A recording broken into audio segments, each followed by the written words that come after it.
Vous savez que quand vous observez très bien les lions c'est un carnivore. Les lions tuent les autres animaux. Quand vous observez le comportement des lions,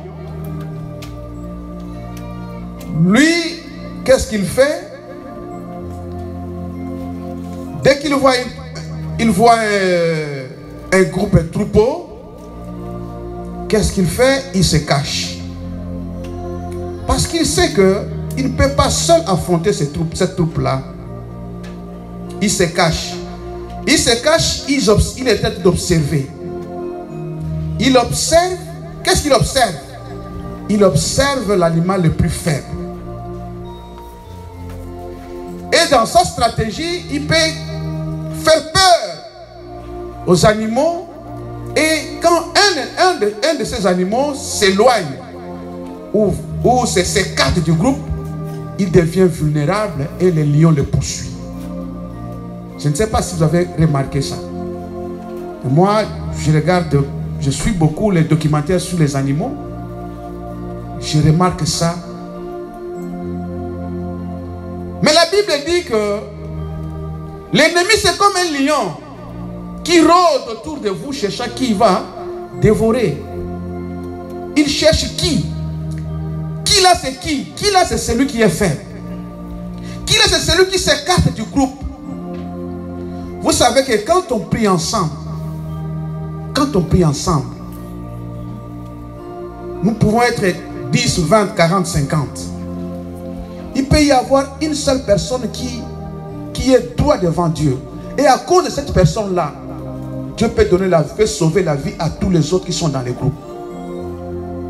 Amen. Amen. Est-ce que je me fais comprendre? Je dis ceci. Là où nous sommes, 25. Si nous élevons la voix vers Dieu, si nous prions, même pour une situation, et que parmi nous, il y a une seule personne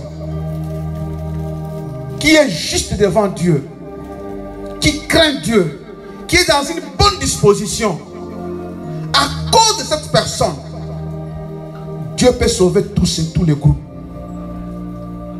Amen. C'est pourquoi ce n'est pas sage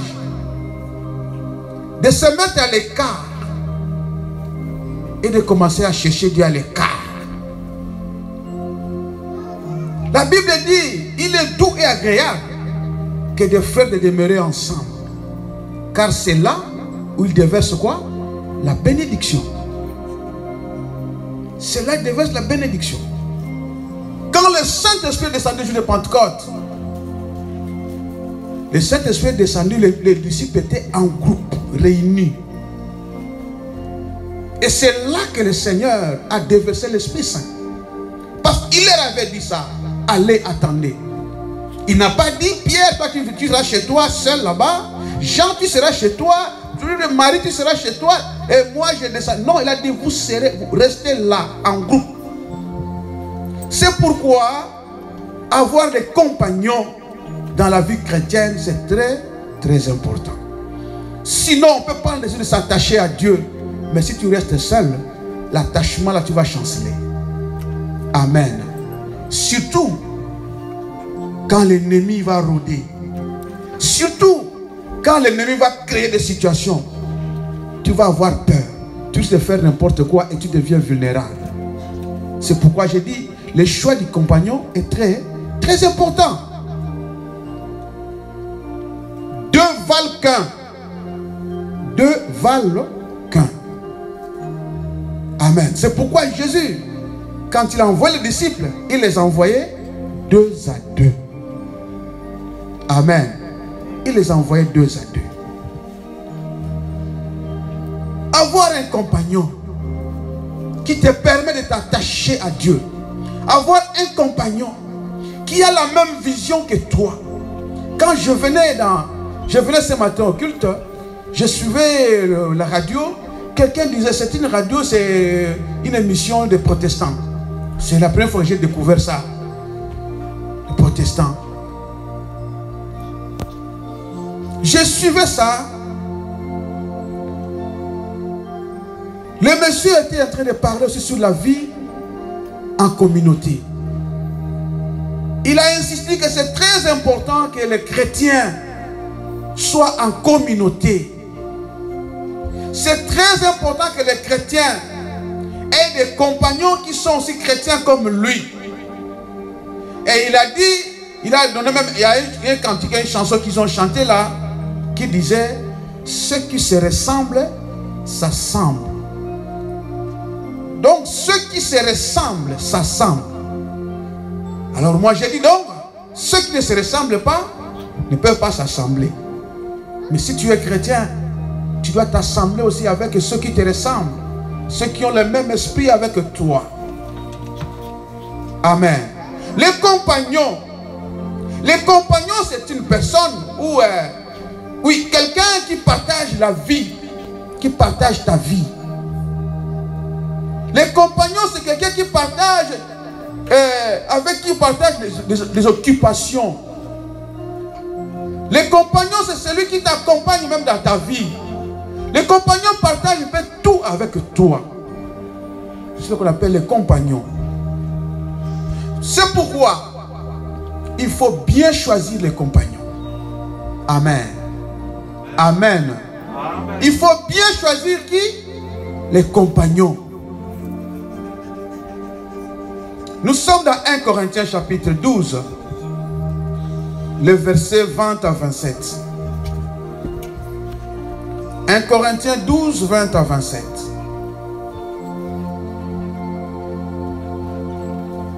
Maintenant donc, il y a plusieurs membres et un seul corps. L'œil ne peut pas dire à la main, je n'ai pas besoin de toi. Ni la tête dire aux pieds, je n'ai pas besoin de vous. Mais bien plutôt, les membres du corps qui paraissent être les plus faibles sont nécessaires. Et ce que nous estimons être les moins honorables du corps,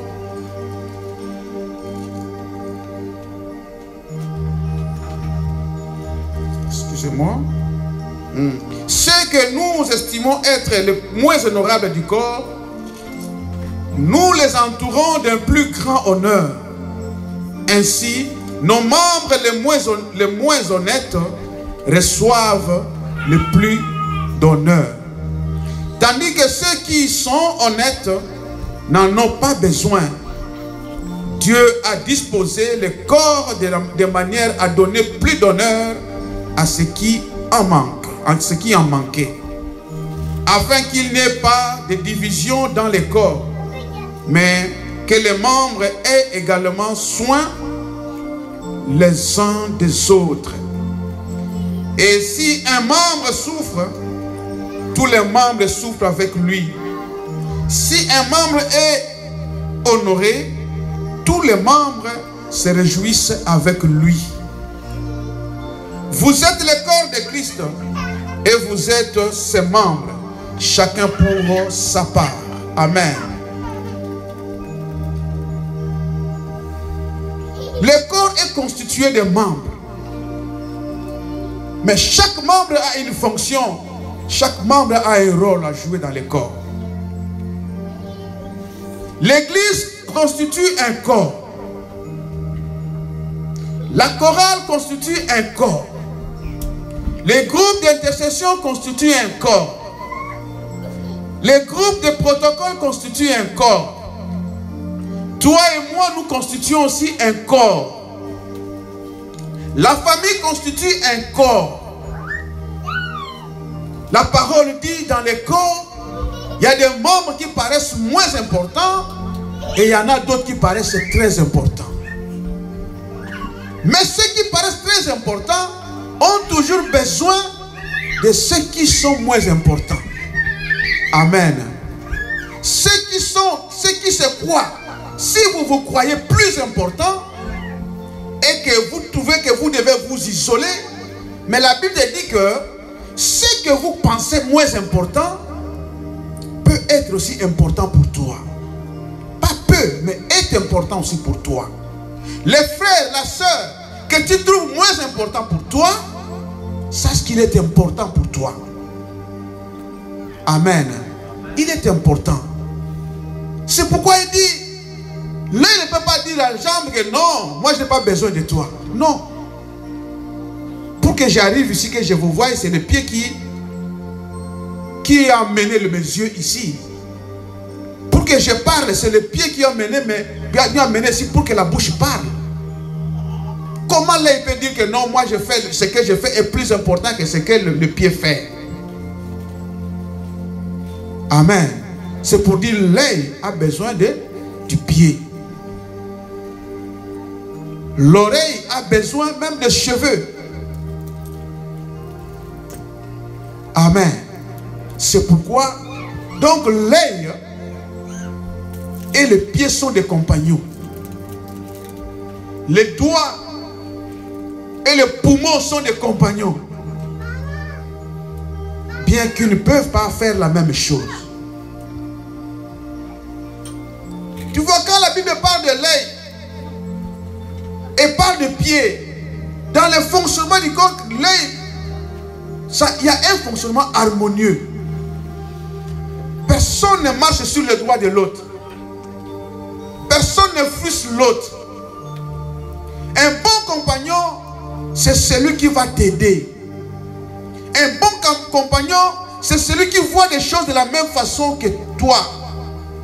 Un bon compagnon, c'est dans la Bible dit, si deux personnes ne se mettent pas d'accord, ils ne peuvent pas marcher ensemble. D'où il est important de choisir de bons compagnons. Et dans le choix des compagnons, il faut éviter l'orgueil. Parce que généralement, ceux qui se retirent, c'est par orgueil. Parce qu'ils pensent que je ne peux pas m'asseoir à côté de... On ne peut pas me voir avec tel ou tel frère. Parce que moi, je suis plus important que lui. C'est vrai, tu es plus important. Mais tu as aussi besoin de ce frère-là qui est moins important. Amen. Hein?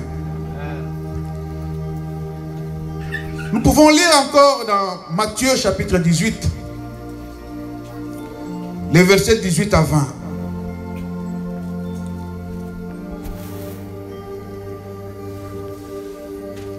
Dans Matthieu 18, 18 à 20, la Bible dit ceci, la parole déclare ceci. Je vous dis en vérité, tout ce que vous lierez sur la terre sera lié dans le ciel. Et tout ce que vous délierez sur la terre sera délié dans le ciel. Je vous dis encore que si deux d'entre vous s'accordent sur la terre pour demander une chose quelconque, elle leur sera accordée par mon Père qui est dans les cieux. Car là où deux ou trois sont assemblés en mon nom, je suis au milieu d'eux. Amen. Si deux personnes, c'est pourquoi je disais la prière du groupe. La prière du groupe, c'est très important. La Bible dit, si deux personnes se mettent d'accord et me demandent quelque chose, mon Père leur donnera. Pourquoi? Parce que, la raison, parce que quand deux ou trois personnes vont s'assembler en mon nom, je serai au milieu d'eux. C'est-à-dire, les compagnons que vous devez choisir, c'est les compagnons qui ont la même vision qu'avec toi. C'est les compagnons qui craignent Dieu. C'est les compagnons qui a des yeux tournés vers Dieu. Comme David disait, je lève mes yeux vers la montagne, d'où me viendra le secours. Les compagnons, pas celui qui dit que non, moi je vais t'aider. Non. Les bons compagnons, c'est celui qui dit, je compatis avec toi, je comprends ton problème, moi aussi, j'ai des problèmes comme toi, mais tournons nos yeux vers qui? Vers l'Éternel. C'est celui-là. Là, quand vous assemblez, vous êtes en train de vous assembler pour la gloire de Dieu. Parce qu'il dit, quand vous assemblez en mon nom, c'est-à-dire, vous mettez mon nom, vous me mettez au centre de tout. Vous avez les yeux fixés sur moi. Vous ne comptez que sur ma grâce. C'est que vous faites mon ordre, moi Dieu. Là, Dieu est au milieu de vous. Même si vous ne priez pas. Amen. Même si on ne prie pas, Dieu est là. Parce que Dieu est jaloux, il ne partage pas sa gloire avec quelqu'un d'autre. Quand vous allez vous sembler, Dieu, ne voulant pas partager sa gloire, lui-même sera là parce qu'il a promis. Pour recevoir la gloire, pour recevoir l'honneur. Et quand la chose va s'accomplir, Dieu sait que vous allez soit le témoigner, soit le louer. Et c'est sa gloire. Soyez dit, quand vous vous rassemblez à mon nom, c'est pourquoi la grande question, quand vous vous rassemblez, vous vous rassemblez, quand tu marches avec tes amis, quand je ne sais pas, à l'école, et je ne sais pas, au travail, je ne sais pas où, tu as aussi des amis. Est-ce que vous vous rassemblez au nom de Jésus-Christ? C'est-à-dire, est-ce que quand vous avez votre ami, est-ce que ça honore Dieu? Est-ce que ça glorifie le nom de Dieu? Même si vous parlez d'autre chose qui n'a rien à voir avec... Mais non, Dieu est au centre de tout. Ça doit l'honorer. Quand vous l'honorez, il est là. Amen. Je ne sais pas si je me fais comprendre. Si Dieu se met d'accord et qu'il s'assemble à mon nom, je suis là. Et demandez, vous verrez. Je pense que c'est dans cette église qu'on a vu, non? Les jours où tout le monde a pleuré à Sainte-Foy. Je ne vais pas rappeler tout, mais vous savez, il y a un jour où on avait pleuré à l'église. Ah, Seigneur, Seigneur, Seigneur. Et moi-même, j'ai pleuré quand papa dit, oh Seigneur, nous sommes qu'un petit troupeau. Tu permets qu'on nous arrache. Nous sommes que petits. Et j'ai versé mes larmes. J'ai versé mes larmes. Ces jours-là, vous savez, est-ce que tu sais peut-être c'est parce que toi tu étais là et tu as prié aussi. Tu sais peut-être que parce que Dieu a vu tes larmes, toi seul, que Dieu a agi. Amen. Choisis des bons compagnons.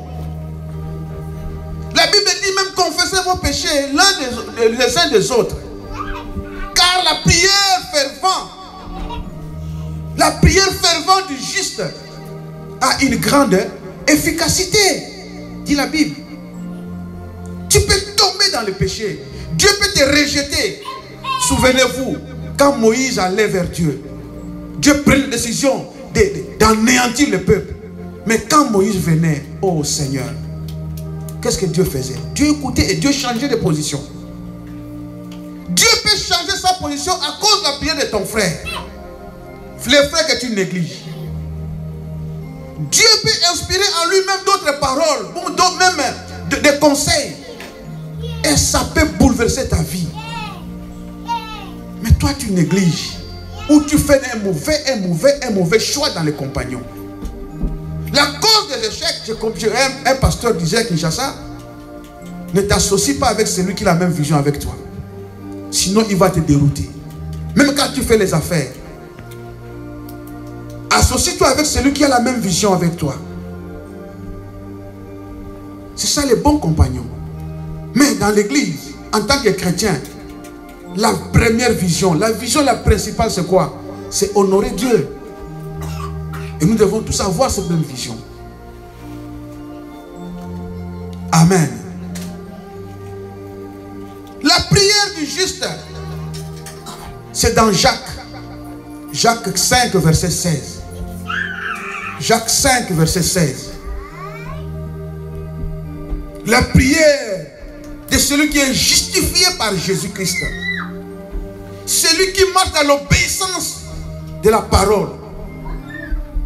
Celui qui sait confesser ses péchés. Celui qui sait se repentir devant Dieu. La prière de celui-là.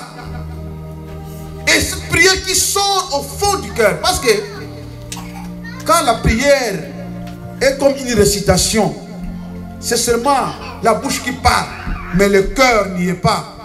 Cette prière-là n'est pas efficace. Donc il faut que les compagnons, ton problème, ça doit être là dans son cœur. Quand nous étions le groupe d'intercession, on nous disait que si tu intercèdes, tu pries pour les cas qui venaient là, les cas où on nous envoyait, on dit, si tu n'as pas compassion, si tu n'as pas pris le problème de cet homme-là, de cette personne-là, si tu ne l'as pas fait, tiens, c'est difficile que Dieu puisse agir. Pour voir l'accomplissement, il faut que ça sorte de ton corps, de ton cœur. Il faut que tu souffres avec la personne. On nous disait même de s'identifier à la personne. C'est-à-dire, c'est lui qui est malade, mais toi tu pries à Dieu, Seigneur, moi je suis malade. C'est lui qui a des problèmes, toi tu pleures, Seigneur, moi j'ai des problèmes. C'est ça les compagnons dont nous devons. Mais pour trouver ces compagnons, ce n'est pas facile. Amen. Ce n'est pas facile. Il faut que le Seigneur nous oriente dans tout ça. De l'autre côté, nous allons lire 2 Corinthiens. 2 Corinthiens, chapitre 6, les versets 16 à 17.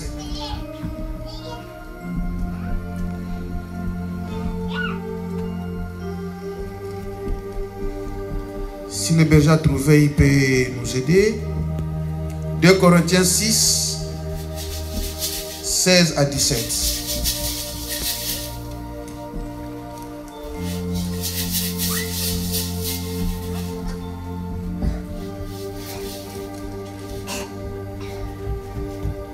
Corinthiens 6, 16 à 17. Quel rapport y a-t-il? Quel rapport y a-t-il entre le temple de Dieu et les idoles? Car nous sommes le temple de Dieu vivant. Comme Dieu l'a dit, j'habiterai et je marcherai au milieu de vous, au milieu d'eux. Je serai leur Dieu et ils seront mon peuple. C'est pourquoi sortez au milieu d'eux et séparez-vous, dit le Seigneur. Ne cherchez pas ce qui est ne touchez pas à ce qui est impur et je vous accueillerai. Je serai pour vous un père et vous serez pour moi des fils et des filles, dit le Seigneur Tout-Puissant. La parole dit qu'il n'y a pas de rapport entre les idoles et le temple de Dieu. C'est comme pour dire qu'il n'y a pas de rapport entre un enfant de Dieu avec celui qui n'est pas. Parce qu'on n'a pas le même esprit, parce qu'on n'a pas le même langage, parce qu'on n'a pas la même vision, il n'y aura pas de rapport. Vous remarquerez que le jour où vous avez choisi, où vous vous êtes converti, vous avez donné votre vie à Christ, vous aviez des amis, nous avions tous des amis. Mais depuis ce jour-là, on a remarqué quoi? Que même ceux qui étaient vraiment l'intime, le bras droit, mon cœur, ma jambe, tout ça, commencent à se retirer, commence à s'éloigner. Tu ne l'as pas chassé. Amen. Mais il commence à s'éloigner petit à petit. C'est cette parole ici qui dit qu'il n'y a pas de rapport. Il n'y aura pas de rapport et il va commencer à s'éloigner. Et quand il s'éloigne, ne fais pas les efforts d'aller vers lui. Ne fais pas les efforts d'approcher. Toi, tu pries seulement. Parce qu'il n'y a pas de rapport. Mais la Bible dit qu'il n'y a pas de rapport. Mais qu'est-ce que les chrétiens font? Les chrétiens s'associent toujours avec des gens qui n'ont pas la même vision que... Les chrétiens que nous sommes, nous trouvons des amis parmi ceux qui ne voient pas les choses comme nous. Mais comment est-ce que toi tu vas t'attacher à Christ? Comment tu seras attaché fortement à Dieu avec de tels compagnons? Il y en a qui viennent vous voir qu'au moment où toi tu veux prier, tu as dit à telle heure je vais prier. Lui avant il ne vient pas. Après il ne vient pas. Il va venir juste à ce moment-là. ou quelques instants avant ce moment-là. Et quand il arrive, c'est fini. Ma solo la que solo la canabino j'allais prier. Ah, c'est passé. Amen. C'est comme ça dit qu'il n'y aura pas l'attachement à Dieu. Ça sera difficile. Ça sera difficile. Amen. Amen. Dans les compagnons, c'est pourquoi la Bible dit même que les mauvaises compagnies corrompent les mœurs. Tu seras corrompu.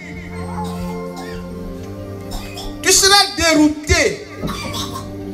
Et tu n'accompliras pas la mission pour laquelle Jésus, Dieu,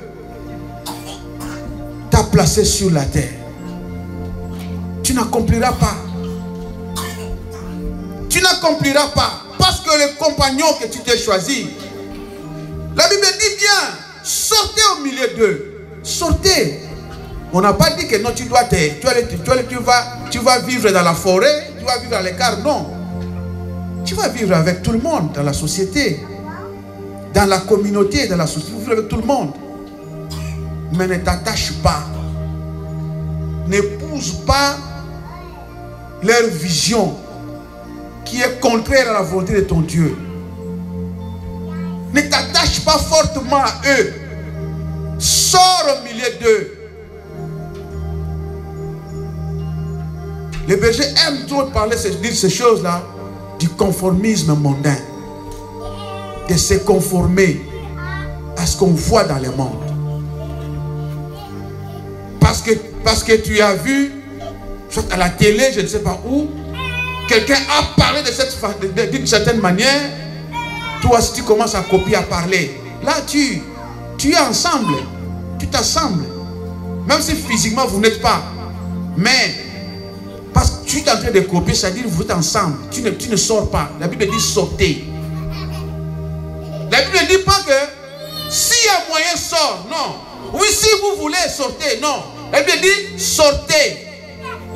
La Bible ne dit pas que non, moi Dieu, moi je vais vous sortir. Non, toi, sors. Il y en a comme ça qui donnent des prières au Seigneur. Aide-moi à me débarrasser de cet ami qui me conduit dans des choses bizarres. Il y en a qui se sont retrouvés dans des situations difficiles, dans des prisons, même dans des hôpitaux, qui sont malades, qui sont dans des prisons, qui sont poursuivis même sur le plan criminel. Ce n'est pas lui, mais c'est l'ami.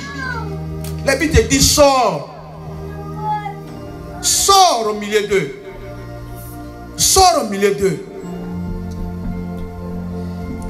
La Bible dit sépare-toi d'eux. Et quand tu vas te séparer, moi je ferai quoi? Moi je t'accueillerai. Dieu va t'accueillir. Mais aussi longtemps que tu demeures toujours, aussi longtemps qu'il est, je ne sais pas, avec toi toujours, mon frère, ma soeur, il y a des fois tes prières. D'abord, comment tu vas bien prier? Amen. Amen. Choisissez les bons compagnons. Dieu nous bénit, mais des fois ce sont les compagnons qui viennent faire obstacle à notre bénédiction.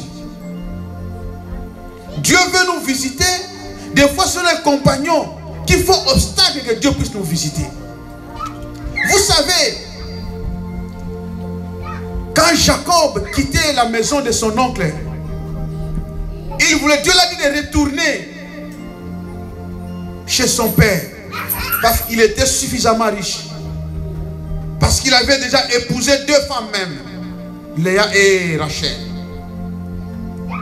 Parce qu'il avait déjà des enfants. Parce que là-bas, son oncle, qui est en même temps son beau-père, ne le supportait plus. Dieu l'a dit retourne. Et quand il retournait, arrivé sur la route, il craignait son frère Ésaü. Il a dit, mais Ésaü va me rendre compte. Ésaü va me venger. Mais quand il est arrivé quelque part, il a fait passer ses femmes. Il a fait passer ses serviteurs, même des troupeaux. Il avait fait passer les troupeaux. Et il est resté seul. Et il était en train de prier. Il a traité de parler à son Dieu.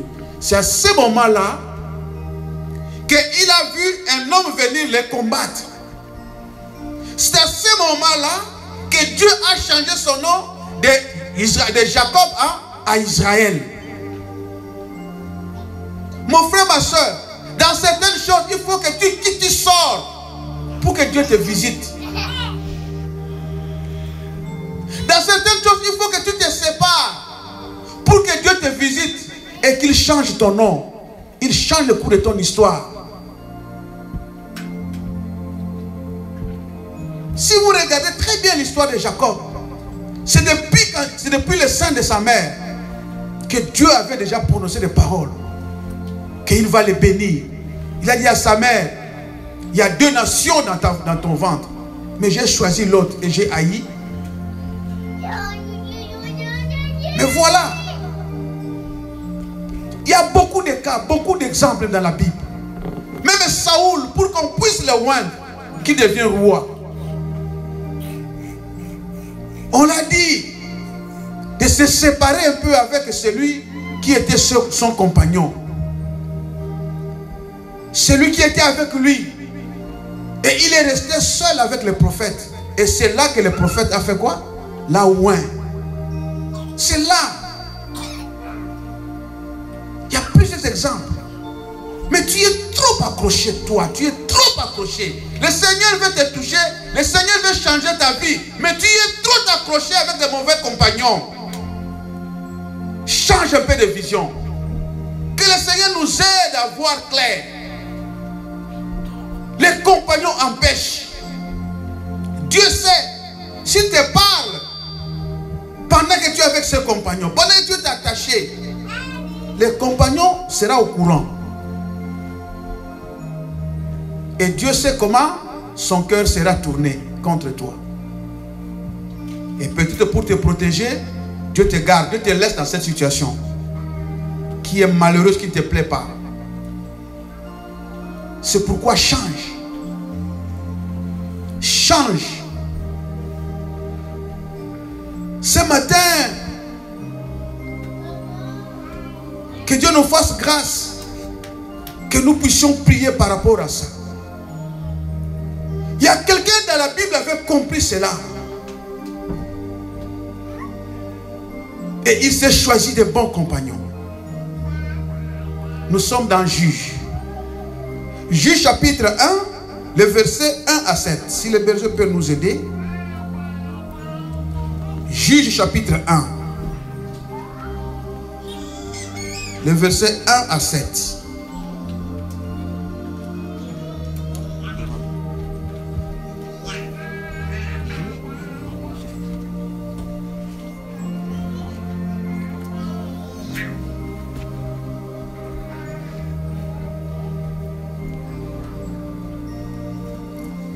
J'aimerais même vous qui êtes à la maison, qui nous suivez, j'aimerais que chacun ait la Bible. Soyons comme les chrétiens de Béret. Tout ce qu'on leur disait, tout ce qui était prêché, ils avaient les Écritures, ils suivaient. Oui. Voilà, nous lisons par la grâce de Dieu, Juge chapitre 1, le verset 1 à 7. Oui. Après la mort de Josué, les enfants d'Israël consultèrent l'Éternel en disant: qui de nous montera le premier contre les Cananéens pour les attaquer? L'Éternel répondit: Juda montera. Voici, j'ai livré le pays entre ses mains. Et Juda dit à Siméon, son frère: monte avec moi dans le pays qui m'est échu par le sort, et nous combattrons les Cananéens. J'irai aussi avec toi dans celui qui t'est tombé en partage. Et Siméon alla avec lui. Juda monta, et l'Éternel livra entre leurs mains le Cananéen et le Phérézien. Ils bâtirent 10 000 hommes à Bézek et trouvèrent Adoni Bézek à Bézek. Ils l'attaquèrent et ils battirent les Cananéens et le Phérézien. Adoni Bézek prit la fuite, mais ils le poursuivirent et le saisirent, et ils lui coupèrent les pouces de main et de pied. Adoni Bezek dit 70 rois ayant le pouce de main et de pied coupés, ramassés sous ma table. Dieu me rend ce que j'ai fait. On l'amena à Jérusalem et il y mourit. Amen. Amen. Amen. Dans la Bible, il y a quelqu'un qui a trouvé un compagnon. Ce compagnon-là s'appelle Siméon. Que Dieu nous aide à trouver des Siméons. Quand j'ai cherché la signification du mot Siméon, de ce prénom Siméon, Siméon en hébreu veut dire ce qui est exaucé. Amen. Ce qui est exaucé. Mon frère, si tu marches avec un Siméon, si tu t'associes avec un Siméon, ce qui est exaucé, tu trouveras l'exaucement. Tu seras exaucé dans tes prières. Tu verras la main de l'Éternel. Tu verras la main de l'Éternel. Moi je me plains, même quand on dit venons prier, qu'on puisse se rencontrer pour prier. Il y en a qui ne veulent pas. Ce n'est pas que celui qui nous a, quand on vient à prier, que non, lui ne sait pas prier. Non, personne ne sait prier d'ailleurs. La Bible dit, c'est le Saint-Esprit qui s'exprime avec des soupirs inexprimables. C'est le Saint-Esprit qui nous pousse à prier. Personne ne sait prier. Prier c'est quoi? C'est parler à Dieu. Personne ne sait parler à Dieu. Parler convenablement à Dieu. Savoir communiquer avec Dieu. Parce que personne ne sait qu'est-ce que Dieu attend, à moins que Dieu le révèle. Quand Dieu attend que tu lui dises sois loué, toi tu dis Seigneur donne-moi. Là tu as mal communiqué, tu as mal prié. Il attend que tu lui dises sois loué, toi tu as dit donne-moi. Ou il attend que tu dises que donne-moi, toi tu dis Seigneur sois loué. Donc tu as contre-vent. C'est pour le Saint-Esprit qui nous aide à bien prier. C'est pourquoi j'avais dit un jour ici que je ne supporte pas. Je vois quelqu'un dire oh, l'homme de 33 ans. Ça, ce n'est pas le Saint-Esprit qui dit ça dans l'adoration. Jésus n'a pas 33 ans. Il est le rocher des âges. Il a été avant tout. Il n'a pas eu un commencement, il n'aura jamais de fin. Vous lui donnez 33 ans? Amen. Parce que spirituellement, 33 ans dans la chair, mais l'adoration, c'est une activité spirituelle. Tu n'as pas à dire à Dieu, non, 33 ans. Non, il n'a pas d'âge. Donc, il a 33 ans, toi tu as 40 ans, 50 ans, donc tu es plus vieux que lui. Chez nous, Africains, on dit, celui qui est âgé est sage. Celui qui conseille le plus petit. Donc, toi tu es plus grand que Jésus, tu vas lui conseiller. Amen. Ça, c'est savoir, c'est mal communiquer, mal prier.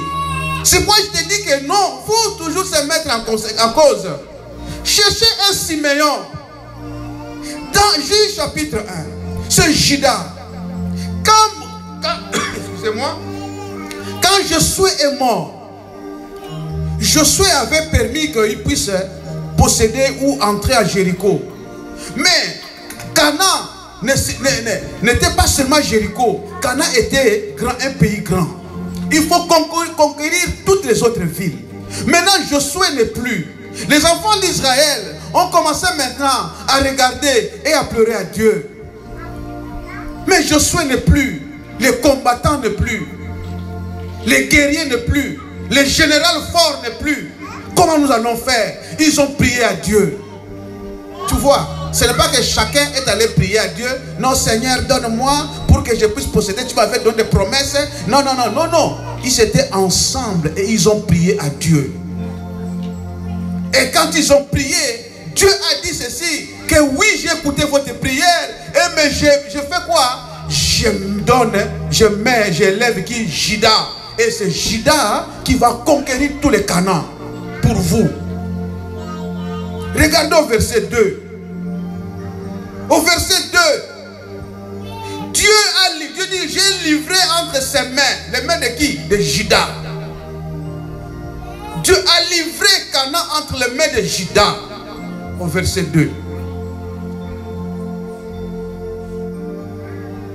Mais au verset 4, là c'est le verset 2, c'est comme une promesse. Ça c'est Dieu a parlé, la parole. Mais cela ne s'est pas encore accompli. Au verset 4 maintenant, d'abord le verset 3. Et Juda dit à Siméon, Amen. Juda dit à qui? À Siméon. Toi tu dis à qui ton problème? Tu dis à qui?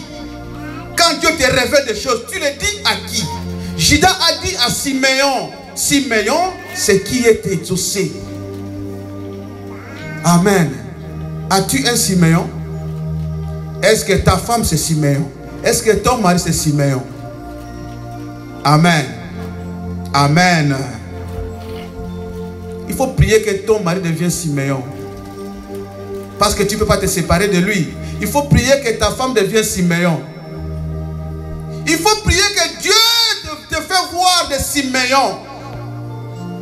Juda a dit à Siméon. Siméon était qui? Siméon son frère. Amen. Je voulais insister ici sur le mot frère.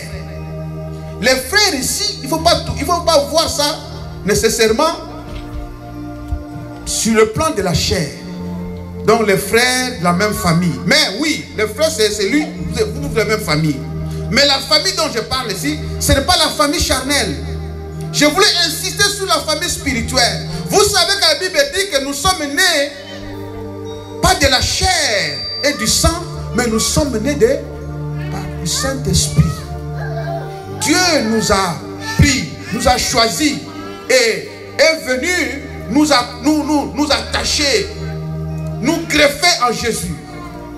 Et tout celui qui a reçu Christ, il est devenu enfant de qui? Enfant de Dieu. C'est-à-dire qu'il est devenu dans la famille de qui? La famille de Dieu. Et cette famille-là, le patriarche, c'est qui? C'est Abraham. Parce que Dieu n'a pas deux peuples. Dieu n'a qu'un seul peuple. Tous ceux qui vont croire. Voici, il a tant aimé le monde qu'il a envoyé son fils afin que quiconque croit ne périsse point. Pour ne pas périr, il faut se retrouver dans la bergerie. Et la bergerie, c'est quoi? C'est la famille de Dieu. Là, tu ne périras pas. Mais en dehors, tu vas périr. C'est ces frères-là. Alors, celui qui se trouve dans cette famille-là, c'est ceux-là, ces frères-là. Je ne dis pas celui qui vient à l'église. Je ne dis pas celui qui proclame tout haut qu'il est chrétien. Mais je dis celui qui est dans la famille. Amen. Celui qui est enfant de Dieu. Juda a parlé à son frère. Le frère a la même vision que Juda. Le frère adore le même Dieu que Juda. Et il a parlé à son frère. Il a dit, frère, j'ai la promesse. Dieu dit que moi, il a livré le Canaan entre mes mains. Mes frères, regardez au verset 3. Qu'est-ce qu'il dit? Juda dit à Siméon, son frère, monte avec moi dans le pays qui m'est déchu par le sort. Et nous combattrons les Cananéens. J'irai aussi avec toi dans celui qui t'est donné en partage. Et Siméon alla avec lui. Frère, viens avec moi. Nous allons combattre les Cananéens parce que Dieu m'a donné. Mais viens avec moi. Nous allons combattre. Et après, nous irons aussi combattre pour le pays que Dieu t'a donné. C'est-à-dire, quoi? Complémentarité. Les frères, même vision. Toi, tu partages avec qui? Et pourquoi tu es tout seul? Tu as une promesse. C'est bon. Mais des fois, Dieu veut que tu trouves un Siméon. Maintenant, au verset 4, pour que cela puisse s'accomplir, quand cela s'accomplit, au verset 4, qu'est-ce que Dieu dit? Juda monta et l'Éternel livra entre leurs mains. Voilà, au verset 2, Dieu dit, j'ai livré entre ses mains les mains de qui? De Judas. Au verset 4, Dieu livra entre leurs mains. Les mains de qui? De Judas et de Siméon. Bon, maintenant si Dieu livre des choses entre les mains de ton compagnon, mauvais compagnon là, ça tombe entre ses mains, est-ce que tu auras? Point d'interrogation. Il y en a combien? Un frère est allé en Angola. Là, à l'époque, là, ils ont trouvé du diamant. Ils étaient ensemble. Ils mangeaient ensemble, ils partageaient la vie ensemble. Et Dieu leur a fait grâce de tomber, d'avoir une pierre précieuse, le diamant, d'une grande, très très grande valeur. Maintenant, comme ils ont les diamants, ils devraient sortir, ils devaient venir à Kinshasa pour chercher à vendre le diamant. Ils étaient 4 personnes. Quand ils ont trouvé le diamant, un a dit aux autres, ah, ce diamant, ça c'est la vie. Hein? Ça dit la vie. Ça dit, donc, notre vie a changé. Mais pour que nous puissions bien gagner, il faut écarter l'autre. Amen. Amen. Hein? Ne soyons pas distraits. Et il faut écarter l'autre. Et qu'est-ce qu'ils ont fait? Qu'est-ce qu'ils ont fait? Ils sont allés dire aux militaires, à l'époque là c'était qui? Savimbi, le chef rebelle de l'Angola. Il avait aussi son armée. Donc ils sont allés trahir l'autre là. Mais ils n'ont pas parlé du diamant. Ils ont parlé d'autre chose. Et la nuit, les militaires sont arrivés dans la maison et ils ont cherché que celui-là, il est où? Et on l'a pris. Ils étaient 4 dans la même maison. Mais c'est seulement lui qu'on a pris. Lui, quand on l'a pris, on a dit, les militaires disaient de sortir les diamants. Il dit, oh, moi je n'ai pas les diamants. Non, non, nous avons creusé, mais les diamants, ce n'est pas entre mes mains. Non, c'est à toi. Tu vois, les militaires refusent tout ce qu'il dit là. C'est à toi les diamants. Comme ils ne sautaient pas, bah, sur place. Or, c'était une complicité. Les 3 autres sont restés. Maintenant, ils vont venir à Kinshasa. Ils arrivent à Kinshasa. L'autre l'a dit, mon cher, ça c'est beaucoup d'argent. Mais il faut vraiment laisser ce monsieur. Non, il faut. Et on cherche qui? On trouve bien des groupes de bandits. Oh non, tu vois, nous avons ceci, et on cherche l'autre. Bah, abattu. Il reste 2. Mon frère, cherchez Siméon. Cherchez Siméon. Quand Dieu va donner entre vos mains, tu vas avoir ta part. Tu vas avoir ta part. L'autre là est resté. Bah, les 2 sont restés. Maintenant ils vont au comptoir pour vendre du diamant. Arrivé au comptoir, l'autre là va faire ses manœuvres avec ceux qui les achetaient. Ils ont fait la manœuvre. Ils ont dit non, comme c'est beaucoup d'argent, il ne faut pas qu'on vous les donne comme ça, pour la sécurité, et tout ça,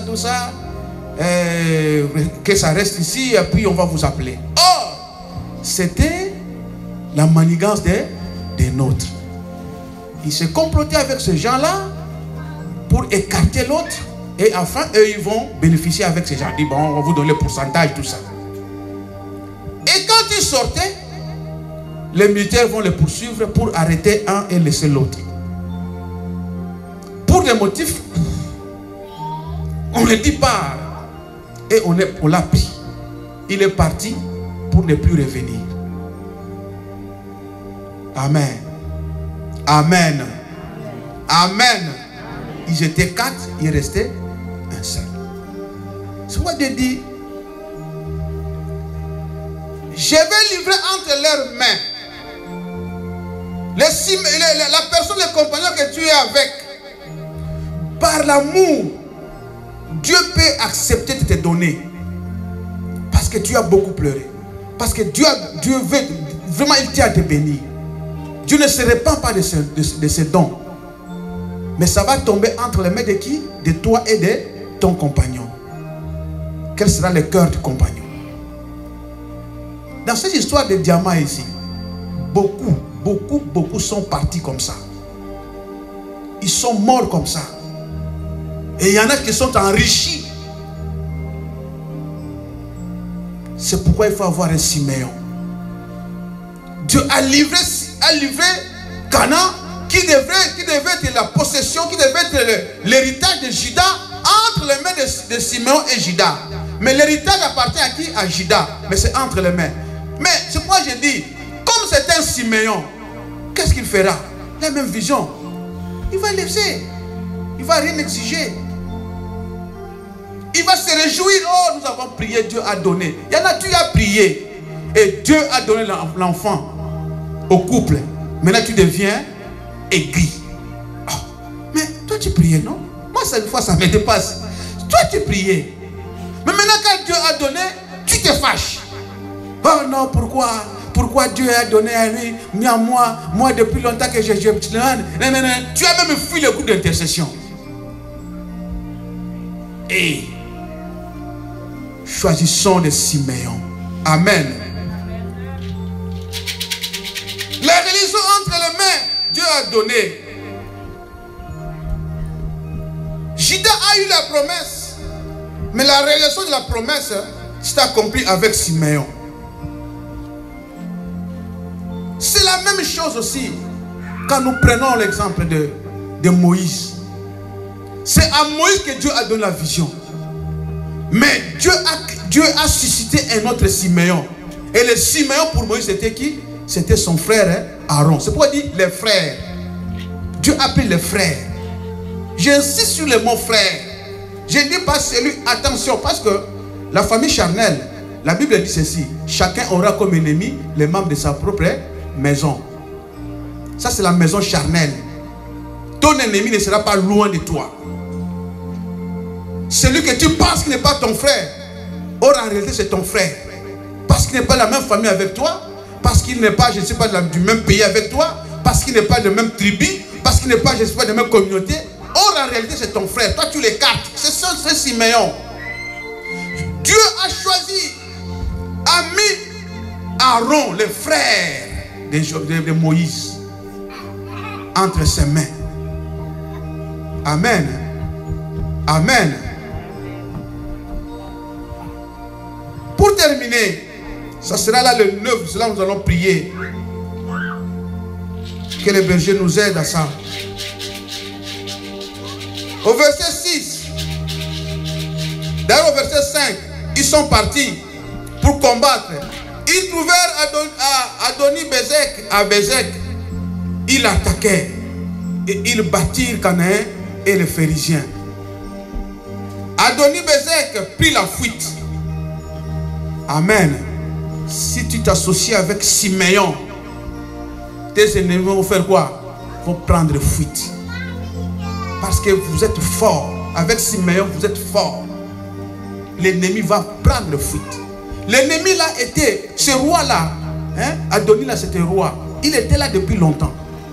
Mais il n'a pris fuite que quand Siméon et Juda l'ont attaqué. Il y a certaines choses. Moi, quand ça me dépasse, je cherche où est mon frère. Frère, moi ici, ça ne va pas. Tu peux pas dire que non, moi je vais prier. Oh, là. Oh Seigneur, vous blaguez avec le diable. Hein? Faut pas blaguer avec celui-là. Comment je vais prier? Moi, d'abord, ça c'est l'orgueil qui te fait dire ça. Et ta prière sera sans efficace. Prends les frères. Frère, j'ai tel problème. Frère, je n'arrive pas à dormir. Frère, quand je pense à ça, ça me brise le cœur. Frère. Sœur. Associons-nous. Je dis que Adoni va fuir. Je te le confirme qu'Adoni va fuir parce que tu es avec Siméon. Il va fuir. Adoni a pris fuite. Quand il a pris fuite, ils ne se sont pas arrêtés là. Il y en a, vous priez. Dès qu'il y a un début de solution, il laisse. Non. Siméon ne laisse pas. Il a fui, qu'est-ce qu'ils ont fait? Ils ont poursuivi. Ils ont poursuivi. Mais quand les gens commencent comme ça, oh frère, bon, quand on priait pour le travail, on t'a appelé pour l'entrevue, Dieu merci, Dieu a accompli. Oh, c'est pas encore fait, c'est pas encore la fin. Simeon n'est pas comme ça. Simeon va aller jusqu'à la victoire finale. Simeon, on a poursuivi, on a arrêté. Mais quand on a arrêté, on a fait quoi? On a coupé les doigts. Quand on coupe les doigts de la main, ça dit ça. On l'a réduit, on l'a réduit un peu ses capacités à saisir. Tu vois? Prends le militaire. Pour te menotter, il faut se servir de quoi? Mais un militaire, un policier qui a une pouce coupée, comment il va te menotter? Tu vois? Ils ont fait quoi? Ils ont coupé. Et ils ont coupé, ils ont arrêté. Mais Adonis va avouer pour dire, moi, je l'ai fait à 70 rois. Mais aujourd'hui, l'Éternel me fait quoi? Dieu me fait quoi? Dieu me fait subir ce que j'ai fait aux autres. Avec Adonis, avec Simeon, même celui qui fait combat, même ton problème a fait beaucoup de victimes ailleurs. Même cette maladie a fait beaucoup de victimes ailleurs. Mais parce que tu es avec Simeon, tu auras la victoire. Amen. Parce qu'avec Simeon, tu auras la victoire.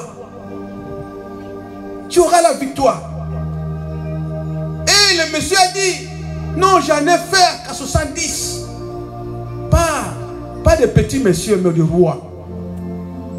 Il a fait ça. Donc lui a donné. Il a coupé des mains et des doigts, des pouces. Pas aux petits messieurs, mais au roi. Quand on dit roi, c'est celui qui est entouré avec des armées, n'est-ce pas? Le roi, c'est le commandant suprême de l'armée.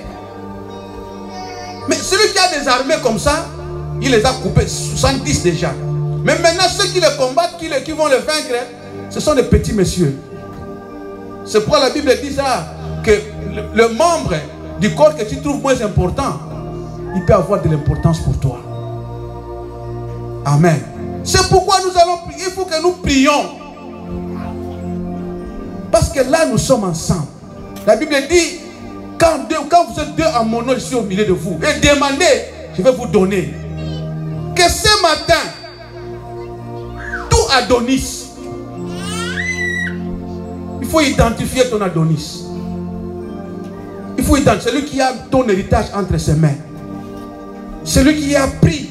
Des fois, Dieu t'a montré des choses. Mais ça n'arrive pas. Donc, quelque part, il y a quelqu'un qui a pris ça entre ses mains. Et ce matin, ton frère, ta soeur qui est à côté, et Simeon, que nous puissions prier afin de poursuivre et de faire quoi? De couper les pouces afin qu'il manque la force, qu'il ne touche plus à ta bénédiction, qu'il ne touche plus à ton mariage, qu'il ne touche plus à ta santé, qu'il ne touche plus à ton travail, qu'il ne touche plus à n'importe quoi que Dieu t'a donné. Amen. Amen. Est-ce que nous avons entendu? C'est ainsi, moi, je mets fin à cette parole et j'invite les bergers. Acclamons le Seigneur notre Dieu.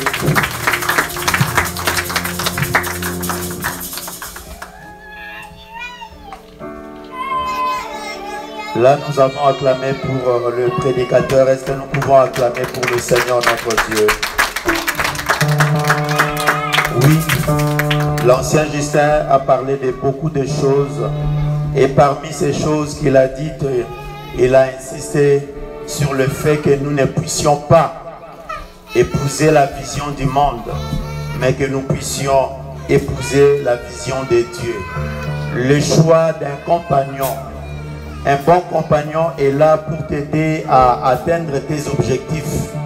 Un bon compagnon, ton frère ou ta soeur, est là pour t'aider à réaliser la vision que tu as. Comme le Seigneur a donné la victoire à Judas, Judas a compris que malgré l'écho de Dieu était là, la prophétie était là, le message était là, mais je ne peux pas vaincre Adonis seul. Je dois trouver mon frère Simeon. Dieu ne lui a pas dit, va chercher Siméon. Dieu a dit seulement, je te donne Cana. Mais lui, il a compris. Il a compris qu'il avait besoin de Siméon. Parce que Siméon est celui-là que Dieu exauce. Siméon n'est pas une pierre d'achoppement pour toi, Judas. Siméon n'est pas une pierre d'achoppement pour toi, mon frère, ma soeur. Siméon est là pour t'aider. La Bible dit aussi dans Proverbes chapitre 27, le verset 17, le fer s'aiguise entre le fer. Choisis bien, c'est à qui tu partages tes secrets. Nous avons besoin de mentors. Nous avons besoin de frères et de sœurs pour nous aider à aller de l'avant. Nous ne devons pas passer nos temps à parler, à discuter des choses qui ne glorifient pas le Seigneur. Pendant que le prédicateur parlait, le Seigneur m'a ramené vers Luc chapitre 24, le verset 13 à 15. La Bible nous dit, après le même jour de la résurrection de Jésus, il s'est passé quelque chose. Deux disciples ont décidé d'aller vers la ville, le village de Maús. Ils étaient deux. Les disciples n'étaient pas seuls. Il y avait un compagnon avec lui. Et comme les deux étaient chrétiens, ils parlaient de ce qui était passé ce jour-là. Ils parlaient de Jésus. Ils parlaient de la résurrection de Jésus. Ils parlaient des prophéties. Ils parlaient des choses du Seigneur. Et le même jour, la Bible nous dit quelque chose s'est passé. Jésus leur est apparu. Jésus s'est intéressé de leur discussion et a commencé à les expliquer parce qu'ils ne comprenaient pas. Il y avait des choses que les disciples devaient comprendre. Jésus, le verset 15, la Bible dit, Jésus fait route avec eux. Le Seigneur veut marcher avec toi. Le Seigneur veut marcher avec nous, Église Secoé. Le Seigneur veut marcher avec toi, mon frère et ma soeur. Le Seigneur veut marcher, veut faire route ensemble avec votre couple. Il veut faire route ensemble avec votre fiançaille. Il veut faire route ensemble avec vos projets, vos activités, vos entreprises. Mais tu dois avoir un Siméon. Voilà, si tu veux prier avec nous ce matin, lève-toi. Comme le prédicateur a dit, si deux d'entre vous s'accordent sur la terre pour demander quelque chose, le Seigneur l'accomplira. Et là, je vais inviter les couples qui sont ici à l'église et vous qui êtes à la maison. Si tu n'es pas en couple, tu peux saisir, tu peux toucher même la main de ton fils ou de ta fille. J'aimerais que vous puissiez prier en famille, afin que tous les atomies, bézèques de votre famille puissent tomber ce soir, ce matin. Et nous voulons élever nos voix pour prier. Alléluia. Si tu es seul, tu n'as pas un membre de famille en ces lieux. Oui, bien-aimé, mets-toi, reste juste là où tu es. Mais en esprit, réalise que tu es avec quelqu'un de ta famille. Tu es avec un Siméon à tes côtés pour prier ce matin afin que le Seigneur fasse grâce. Nous allons tout simplement élever nos voix pour dire, Seigneur, je sais que tu peux faire grâce. Je m'associe avec ma femme, je m'associe avec mon mari, je m'associe avec mon frère et ma soeur pour prier pour tel problème. Même si tu ne connais pas les problèmes de ton frère ou de ta soeur, le Saint-Esprit te met à cœur, le Saint-Esprit t'ouvrira les yeux ce matin. Tu peux prier, tu verras le problème dans lequel tu dois prier. Élevons nos voix, dis Seigneur, fais-nous grâce, donne-nous la victoire sur nos ennemis, donne-nous la victoire dans telle ou telle situation. Élevons nos voix, prions tous dans le nom de Jésus. Alléluia. Alléluia. Seigneur, tu peux faire grâce ce matin, Seigneur. Voici les familles qui se sont levées, Seigneur. Oui, il y a une prophétie qui disait, ils sont pour les tentes de Judas, ils sont pour les tentes de Jacob, Seigneur. Éternel, voici toutes les familles ce matin qui se sont levées pour demander la guérison, pour demander un miracle dans les finances, dans telle ou telle situation. Toi, tu es un Dieu qui accomplit, tu es un Dieu qui agit, tu es un Dieu qui exauce. Éternel, exauce la prière de ton peuple.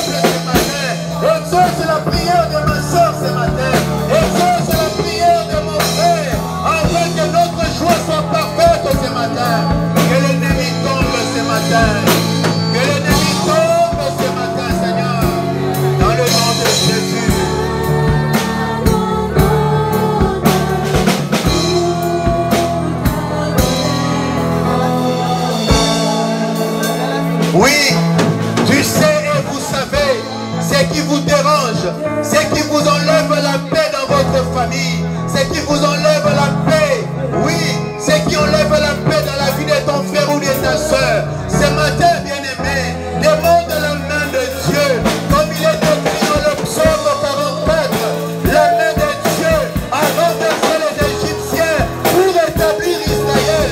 Demande à Dieu de t'établir ce matin dans ce pays et que l'Éternel vous donne la victoire. Prions au nom de Jésus, alléluia. Donne la victoire, Seigneur. Permets que ta main s'élève, Seigneur, sur les ennemis de ton peuple. Que ta main s'élève, Seigneur, sur les ennemis de mon frère et de ma soeur.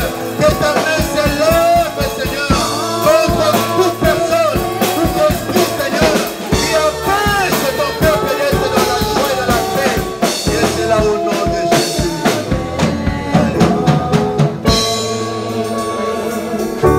Le choix que nous faisons aujourd'hui détermine ce que nous serons demain.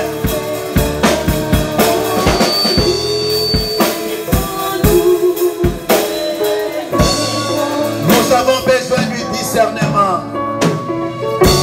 Jésus a dit, l'homme regarde à ce qui frappe les yeux, mais Dieu regarde le cœur. Étant enfant de Dieu, nous allons demander à Dieu de nous aider à avoir un discernement qui nous permettra de ne pas juger par nos yeux, mais de voir le cœur, d'avoir les yeux, de regarder nos frères et nos sœurs comme le Seigneur notre Dieu nous regarde. Demande à Dieu de t'aider dans tes choix, qu'il te donne un esprit de discernement. Prions tous au nom de Jésus, alléluia. Alléluia. Seigneur, tu peux nous donner, donne-nous, Seigneur, ton discernement ce matin, Seigneur. Car, Seigneur, longtemps ton peuple a échoué, peut-être parce qu'il avait fait un mauvais choix ou ils ont pris de mauvaises décisions, Seigneur. Mais toi, Seigneur, tu peux nous donner ton Esprit Saint ce matin pour que nous puissions, Seigneur, voir comme toi, Seigneur. Que nous ne puissions pas juger selon les yeux physiques, mais que nous puissions voir comme toi, Seigneur.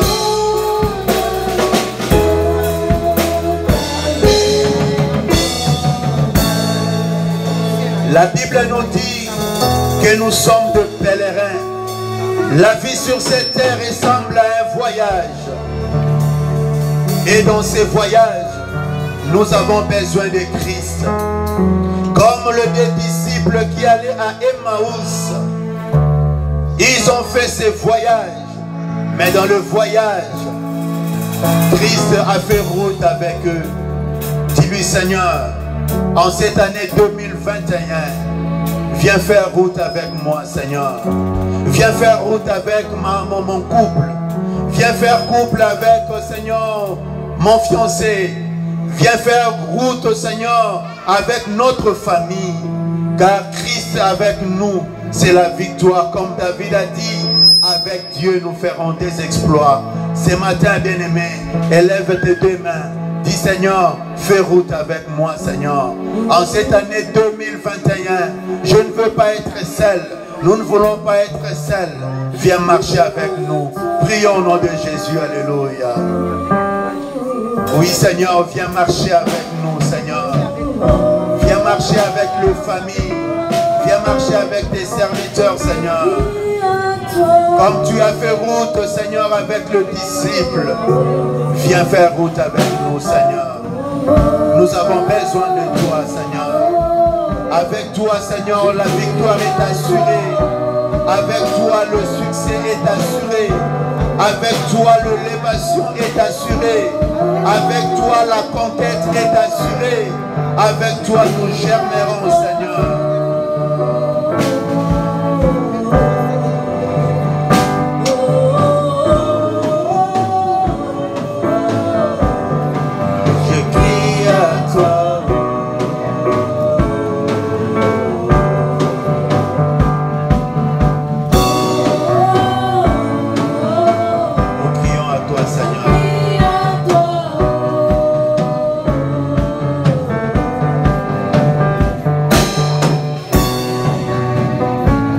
Seigneur, nous te disons merci pour ces messages, Seigneur.